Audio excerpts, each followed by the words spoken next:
আমাদের নব্বই আন্দোলনের এক জাতীয় বীর এই হাবিবুর রহমান হাবিব তারাও উপস্থিত ছিলেন। তার উপস্থিতিতেই আমরা তার সেদিন তিনি শেষ নিঃশ্বাস ত্যাগ করেছেন।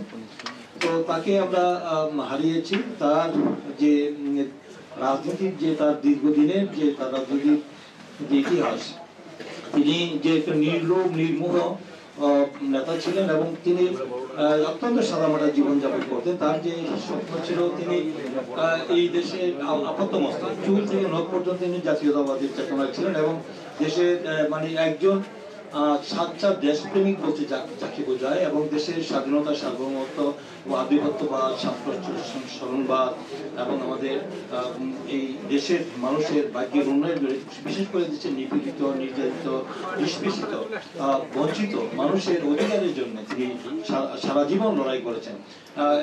তিনি নিজের বিত্ত বৈভবের কথা কোনোদিন চিন্তা করেন না। অত্যন্ত সাদামাটা জীবন মানে তাকে তার চিন্তা চেতনার মধ্যে পলিটিক্স একজন লোকের রাজনীতির মানে 24 আওয়ার্স, নাকি বলে পার্ট টাইম অফ টাইম নয়, তিনি ফুল টাইম পলিটিশিয়ান ছিলেন। ফুল টাইম বলা যায়, ঘুমের সময় ছাড়া সারাক্ষণই সম্পৃক্ত ছিলেন। এই যে একজন মানুষ যে রাজনীতি ছাড়া তার অন্য কোনো চিন্তাই ছিল না, কিভাবে এই ফ্যাসিস্ট তারা সব পতন ঘটাতে হবে সেই নিয়ে তার অনেক কবিতা নিয়ে উনি লিখেছেন।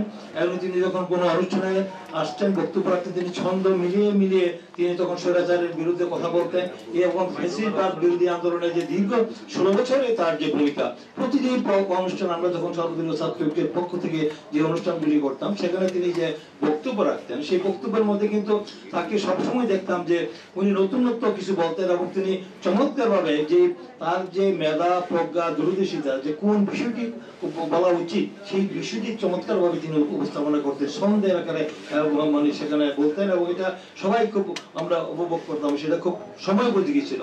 এই যে তার মেধা প্রজ্ঞা এবং তার যে সাদামাটা জীবন, তিনি নিজের জন্য কিছুই করেননি, নিজের বিদ্যাত মানে তিনি ছিলেন চিরকুমার। তিনি আমি বহুবার বলেছি যে আপনাকে আমরা কি বিয়ে দিতে চাই, তিনি হাসতেন, উনি হাসতেন বলতে সময় হলে বলবো। তিনি এই ব্যাপারে নির্লোভ নির্মোহ ছিলেন, কোনো কিছু না ছিল না।